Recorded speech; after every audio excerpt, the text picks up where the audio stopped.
22 അധ്യായം 1 മുതൽ 33 വരെയുള്ള വാക്യങ്ങൾ. സെനാകെരീബിന്റെ ആക്രമണം. ഹെസക്കിയയുടെ വിശ്വസ്തത പൂർണ്ണമായ ഈ പ്രവർത്തനങ്ങൾക്ക് ശേഷം അസീസിയ രാജാവായ സെനാകെരീബ് യൂദയെ ആക്രമിക്കുകയും അതിലെ സുന്ദര രക്ഷിത നഗരങ്ങൾ കീഴടക്കുമെന്ന പ്രതീക്ഷയോടെ അവയ്ക്കെതിരെ പാളയമടിക്കുകയും ചെയ്തു. സെനാകെരീബ് ജെറുസലേം ആക്രമിക്കാൻ വരുന്നത് കണ്ട് ഹെസക്കിയ തന്റെ സേവകന്മാരോട് വീരപുരുഷന്മാരോടും ആലോചിച്ചു. നഗരത്തിൽ നിന്ന് പുറത്തേക്ക് ഒഴുകിയിരുന്ന നീർച്ചാലുകൾ തടയാൻ അവർ തീരുമാനിച്ചു. അവർ അവനെ സഹായിച്ചു. അനേകം ആളുകൾ ഒരുമിച്ച് കൂടി സകല നീർച്ചാലുകളും തടഞ്ഞു. അസീസിയ രാജാവിന് നാം എന്തിന് വെള്ളം കൊടുക്കണമെന്ന് അവർ ചോദിച്ചു. നിശ്ചയദാർഢ്യത്തോടെ അവൻ പ്രവർത്തിച്ചു. പൊളിഞ്ഞുകിടന്ന മതിലിന്റെ കേടുപാടുകൾ തീർത്തു. അതിന് മുകളിൽ ഗോപുരങ്ങൾ പണിതുയർത്തി ചുറ്റും ഓരോ കോട്ട കൂടി നിർമ്മിച്ചു. ദാവീദിന്റെ നഗരത്തിലെ മിലോ ശബ്ദപ്പെടുത്തി ആയുധങ്ങളും പരിചകളും ധാരാളമായി ഉണ്ടാക്കി. അവൻ ജനത്തിന് തലവന്മാരെ നിയമിച്ചു. നഗരകവാടത്തിലുള്ള അങ്കണത്തിൽ എല്ലാവരെയും വിളിച്ചുകൂട്ടി അവരെ ഉത്തേജിപ്പിച്ചുകൊണ്ട് പറഞ്ഞു, ശക്തന്മാരോട് ധീരന്മാരായിരിക്കുവേ. അസീസിയ രാജാവിനെയും അവന്റെ സൈന്യ വ്യൂഹത്തെയും കണ്ട് ഭയപ്പെടുകയോ പരിഹരിക്കുകയോ വേണ്ട. അവനോട് കൂടെ ഉള്ളവനേക്കാൾ ശക്തനായവരും നമ്മുടെ കൂടെ ഉണ്ട്.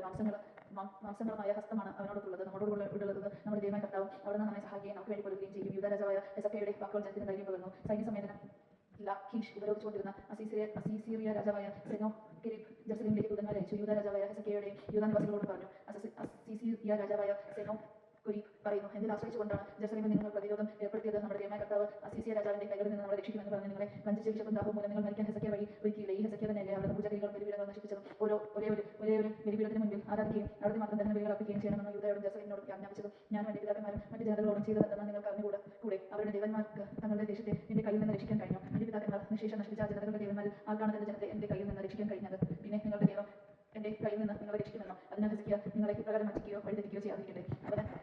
അവനെ വിശ്വസിക്കരുത്. എന്റെയോ എന്റെ പിതാക്കളുടെയോ കൈകളിൽ നിന്ന് തന്റെ ജനത്തെ രക്ഷിക്കാൻ ഒരു ജനതയുടെയും രാജ്യത്തിന്റെയും ദൈവം കഴിഞ്ഞിട്ടില്ല. പിന്നെ നിങ്ങളുടെ ദൈവം എന്റെ കൈകളിൽ നിന്ന് നിങ്ങളെ എങ്ങനെ രക്ഷിക്കും?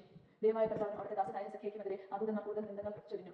ഇസ്രായേലിന്റെ ദൈവമായ കർത്താവിനെ നിന്ദിച്ചുകൊണ്ട് അസീസിയ രാജാവ് പ്രകാരം എഴുതി, ജനതകളുടെ ദൈവന്മാരും തങ്ങളുടെ ജനതകളെ എന്റെ കയ്യിൽ നിന്ന് രക്ഷിക്കാതിരിക്കുന്നത് പോലെ ഹെസക്കിയയുടെ ദൈവം തന്റെ ജനത്തെ എന്റെ കയ്യിൽ നിന്ന് രക്ഷിക്കുകയില്ല. കോട്ടയുടെ മുകളിൽ നിന്ന് ജെറുസലേം നിവാസികളെ സ്തംഭരാക്കി നഗരം പിടിച്ചെടുക്കാൻ വേണ്ടി യൂദാ ഭാഷയുടെ ഉച്ചത്തിൽ വിളിച്ചു പറഞ്ഞു. ജെറുസലേമിലെ ദൈവത്തെക്കുറിച്ച് ഭൂമിയിലെ ജനതകളുടെ ദൈവന്മാരെ കുറിച്ച് എന്നതുപോലെ അവർ സംസാരിച്ചു. അവരാകട്ടെ മനുഷ്യന്റെ കലവില മാത്രമാണ്. ഹെസക്കിയ രാജാവും ആമോസിന്റെ മകനായ യെശയ്യാ പ്രവാചകനും സ്വർഗ്ഗത്തിലേക്ക് സ്വരമുയർത്തി പ്രാർത്ഥിച്ചു. കർത്താവ് ഒരു ദൂതനെ അയച്ചു. അവർ അസീസിയ രാജാവിന്റെ പാളയത്തിലെ വീരയോദ്ധാക്കളെയും സേനാധിപന്മാരെയും സൈനികന്മാരെയും വിട്ടുവീഴ്ത്തി. സെനാകെരീബ് ലജ്ജിച്ച് മുഖം താഴ്ത്തി സ്വദേശത്തേക്ക് മടങ്ങി. അവൻ തന്റെ ദൈവന്റെ ആലയത്തിൽ പ്രവേശിച്ചപ്പോൾ സ്വപുത്രന്മാരിൽ ചിലർ അവനെ പാളിനിരയാക്കി. അവനെ കർത്താവ് അസീസിയ രാജാവായ സെനാകെരീബിന്റെയും മറ്റു ശത്രുക്കളുടെയും കയ്യിൽ നിന്ന് ഹെസക്കിയയെയും ജെറുസലേം നിവാസികളെയും രക്ഷിച്ചു. അവരുടെ അതിർത്തികളിൽ സ്വസ്ഥത നൽകി.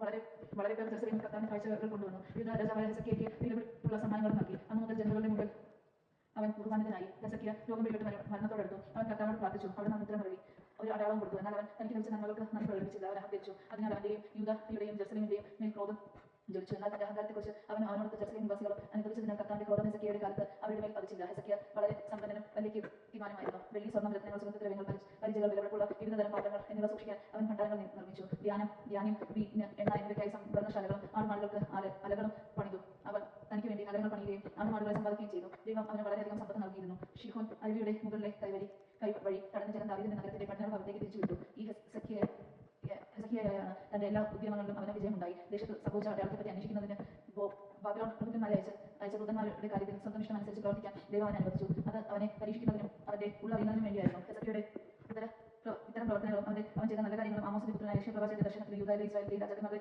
പുസ്തകത്തിലും രേഖപ്പെടുത്തിയിരിക്കുന്നു. ഹെസക്കിയ പിതാക്കന്മാരോട് ചേർന്ന് ദാവീദിന്റെ പുത്രന്മാരുടെ ശവകുടീരങ്ങളുടെ മേൽനിരയിൽ സംസ്കരിച്ചു. യൂദായിലും ജെറുസലേമിലുമുള്ളവർ എല്ലാവരും അവന്